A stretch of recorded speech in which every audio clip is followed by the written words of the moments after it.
The Coming Wave by Mustafa Suleyman. And I wanted to pick this book up because AI is here and it's here to stay, and I felt like I wanted to, I don't know, be able to talk about it a little bit more intelligently. It has a lot going on to it. One really cool example was this idea of an AI that you can use to make $1 million on Amazon. Here's the idea. You enter the instructions. Here is $100,000. Go make me $1 million on Amazon. In a couple years, it's going to be possible to have an AI system that takes that $100,000, goes on the internet, sees what's hot, what's not, email back and forth with vendors and suppliers, ship it out of the warehouses, and bada bing, bada boom, you're just sitting on your couch and your 100,000 turned into $1 million while you just sat there and kind of did nothing. This book gives a lot of really good examples, and examples not just of the awesome potential of AI, but also the dangers that it poses. In 2020, for instance, a group of scientists used an AI system and they were able to look through 100 million molecules, and they found the first machine learning derived antibiotic, halicin. Those same scientists, though, they wondered, if this AI can help us find medicine, can it also help us find poisons? And within 6 hours, it was able to find 40,000 molecules that were as dangerous and toxic as some of the world's most dangerous biological weapons, like Novichok. This idea that AI can be used to find medicine, but it can also be used to find poison, gives us an insight into what Suleyman's trying to do here, which is trying to get us to understand that the future is brighter with AI, but we also have to be careful. His proposal is that we should treat AI the same way that we treat another technology very familiar to us, which is nuclear weapons. In the case of nuclear weapons, we have this philosophy, not only the US, but the world, and that philosophy is containment. This comparison to nuclear weapons and AI, some people will think it's unfair. When you talk about containing nuclear weapons, you're assuming a nuclear weapon is an inherently bad thing. AI shouldn't be treated the same way. It's full of potential, etc. One thing that is worth understanding as we continue this conversation, technologies, they always proliferate, and dangerous technologies as that. He gives the examples of X-rays and AK-47s. Those are examples of technologies that proliferated, and as time went on, we learned to live with them. Now, why is AI different such that we really should be looking more closely at how we're regulating it? Well, he gives 4 features. The first thing that comes to mind is it's autonomous. It can think on its own. These are the kinds of systems that learn how to adapt, learn how to fix itself, and sometimes in the worst case scenario, possibly rewrite its own code to lock humans out. Now, that's a little bit on the worst case side, but that's one of the features of an AI system that an AK-47, a nuclear weapon, or an X-ray machine, they can't do. They're not thinking, learning machines in the same way AI is. Another example is omni-use. The same technology that was used to discover a valuable antibiotic was also be able to find 40,000 toxic chemicals. The other example he gives is this idea that the same AI system can be used to play a video game, can also be used to control a fleet of bombers in a war zone. The other thing is that we are in a hyper-evolving speed that AI is rolling out. And the example he gives there is cars. When cars first were created as a technology, the development was slow. So that allowed us to create rules and regulations for the road that were able to keep pace with the development of cars, including how fast they went and I guess carbon emissions, that sort of stuff. AI is going so fast in its development. And not only that, but AI is using AI to create more and more advanced forms of itself, such that our ability to regulate it is not keeping pace with the amount that it is evolving. And lastly, this idea of asymmetric impact. And here we have the example of the aerorozvidka, I think it's pronounced. This is a unit in the Ukrainian military that is specialized in drone technology. The big takeaway there is that this unit was not originally made up of military personnel. It was made up of people that had drones as hobbies. They got together and were able to create this sort of citizen-driven force that was able to equal the weight of a military. In light of these ways that AI is different, what kind of new threats might arise? Well, Suleyman gives us a good little laundry list of examples. The first one are weapons, where you can program a fleet of drones using facial recognition software to go out and, by the instructions of some person, finding, surveilling, and possibly attacking whoever it's considering an enemy. And the book does give an example of this being used for the first time in the past couple of years.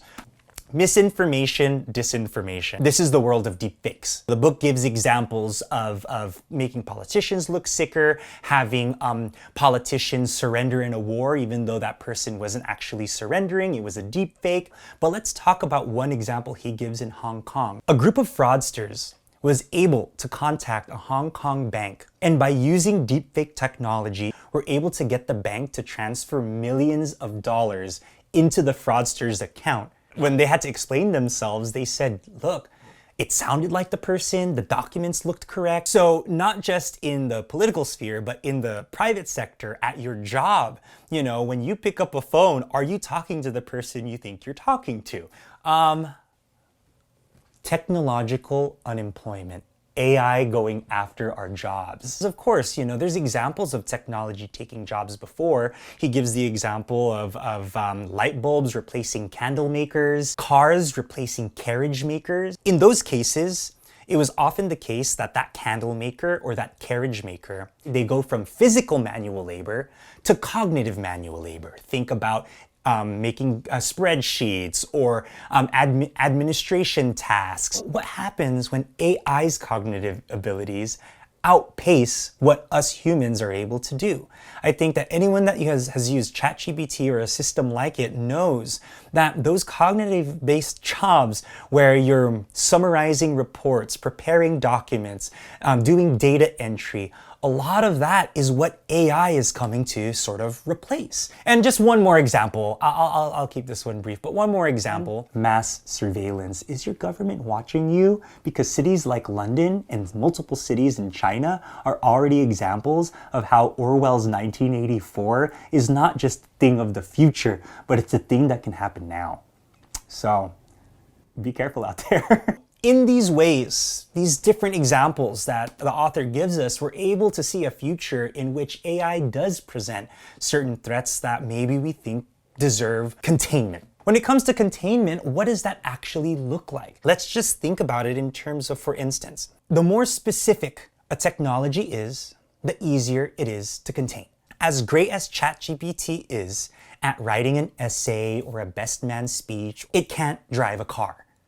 And in the same way, an autonomous Waymo vehicle, as much as it's able to do a U-turn in a very complicated street, which I've seen it do, it's not able to write a poem in the style of the 15th century like ChatGPT can. These technologies are only as powerful as we make them. And the more specific that we keep these AI systems, then the better we are able to contain them.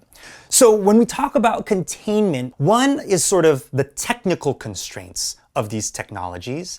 And then the other one is sort of laws that we can pass to regulate. When it comes to technical constraints, when we create AI systems, we should box them using air gaps. Don't give it access to the internet.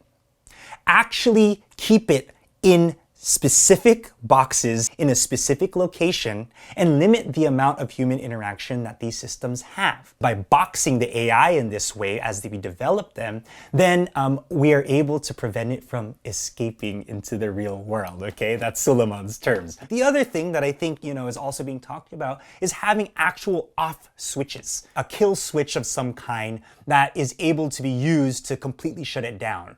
An example he gives there is photocopiers. With photocopy machines, they're designed and built from the get-go to shut down if it identifies that someone's printing money. So you're able to design this technology so that it shuts down when it's being used for certain bad uses. Here's one other thing that I think was really interesting. When you're designing these AIs, cryptographic protections such that you can only download the AI program or whatever a set number of times, or you can only download the AI system based under specific circumstances. Audits. Here's just one example in the audit space. This idea of red teaming. Red teaming is this idea you intentionally target and attack AI systems to find out what the vulnerabilities are. And he proposes even government-funded red teams to sort of stress test these AI systems so that we can identify insecurities that could be used against us. When it comes to government, here are a couple of things. One, the government doesn't have so many people that are technologically savvy on staff. He really encourages governments to step up and also provide competitive salaries for people with the technological know-how so that policies are a little bit more informed. Another thing on this point, what do we do with everyone losing their jobs, okay? One thing that is brought up is this idea of a universal basic income. We are able to provide these sort of citizens, at least temporarily, with financial support to sustain them during this complete displacement of labor in the workforce. One example that we got to see what that kind of system would look like was during the COVID-19 pandemic, where the government was issuing checks to you, me, everybody. That was essentially a form of universal basic income that we saw in real life. It didn't last forever, but it did provide some kind of support during a period where there was disruption, potentially in the same way that AI will cause a disruption in the workforce pretty soon. The author really does point out there's a lot of steps that we can take before doing universal basic income. And one example there is this idea of a tax on robots. Labor is taxed at 25%, whereas equipment, robot software is taxed at 5%. He says that in terms of fiscal policy, it might be a time for us to revisit taxation, where we start to de-emphasize the taxation on labor that might be disrupted or displaced, and increase the amount that we tax these corporations that have less people in them, but more machines in them. Lastly, treaties and alliances. If we're talking about the dangers of AI, like the dangers of nuclear weapons, for instance, in the case of an automated drone swarm that can go out into civilian areas, find people, and shoot them down based on facial recognition technology, that might be something that we consider, is that something that we're okay with? Or is that something more like, for instance, 1, blinding lasers, or 2, biological weapons? We don't consider it common to see lasers on a battlefield or the use of extreme chemical weapons in battlefields, and that's because, as the author points out, strong bans where countries come together to agree certain technologies shouldn't be used, they actually can get done and work. And maybe we should treat an AI-powered drone swarm the same way we treat these lasers or biological weapons, and decide as a global community, no, we shouldn't be okay with this used in, civilian or war zones. The Coming Wave by Mustafa Suleyman. It is a wild book. There's a lot more examples here that I wasn't able to cover, but I think that if there's one idea that may be lingering for you that I haven't touched on yet, is this idea of what happens when AI becomes conscious, right? What happens when AI is constantly learning and is able to even potentially, like we said earlier, rewrite its own code, lock humans out, try to pursue its own goals outside of any human intervention at all. Suleyman's response to that is, the truth is, in terms of where we are today, that's kind of a red herring of a danger for us to kind of obsess over. We're kind of pretty far off from getting to that point of an AI system going rogue in that way. And what he wants us to do is just to keep in mind that there are nearer term capabilities that AI is able to do today, like deepfakes, like lethal autonomous weapons. Those are where we should be investing our time, our energy, and our resources to try to figure out how is it that we can live moving forward, embracing the positive aspects of AI, but also being careful in how we develop and use them. There is going to be a lot to come up in the future, and be ready and be careful, my friends. Bye.